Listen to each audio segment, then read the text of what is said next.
Video thumbnail দেখেই বুঝতে পারছেন ভিডিওটি কোন বিষয় হতে চলছে। আসসালামু আলাইকুম।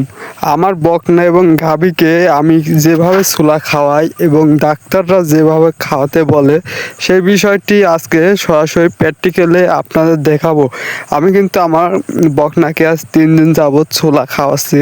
তো বিষয়টি ভাবলাম আপনাদের মাঝেও শেয়ার করি, যাতে আমার এক নতুন খামারি ভাইয়ের ভিডিওটি কাজে লাগে এবং হেল্পফুল হয়। তো আমি যেভাবে আমার বকনাকে ছোলা খাওয়াচ্ছি, বর্তমানে বকনাকে খাওয়াচ্ছি, এর আগেও গাভীকে খাওয়াইছি। ইনশাআল্লাহ আপনাদের গাভী এবং বকনা হিটে আসবে যদি সঠিক নিয়ম জেনে ছোলা খাওয়ান, এবং ছোলা পাশাপাশি কিছু মেডিসিন দিতে হবে।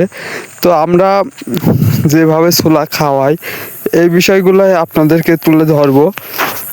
তো প্রথমে বাজার থেকে আপনি মুদিখানার দোকান অথবা যেখান থেকেই পারেন ছোলা কেনার সময় একটি জিনিস লক্ষ্য করবেন, ছোলাগুলো যাতে পরিষ্কার হয়।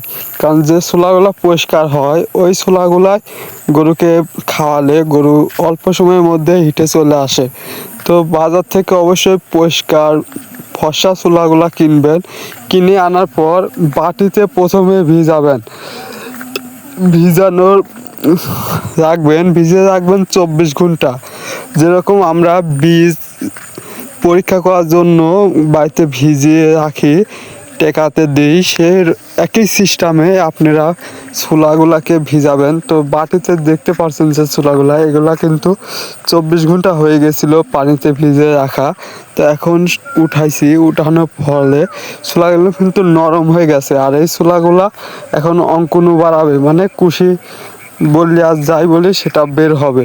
তো এভাবে যদি আপনারা আপনাদের গাভী অথবা বকনাকে ছোলা খাওয়ান, অবশ্যই আপনাদের গাভী এবং বকনা অল্প সময়ের মধ্যে হিটে চলে আসবে। এবং ছোলা খাওয়ানোর আগে অবশ্যই গাভীকে কৃমির ডোজ করে নেবেন।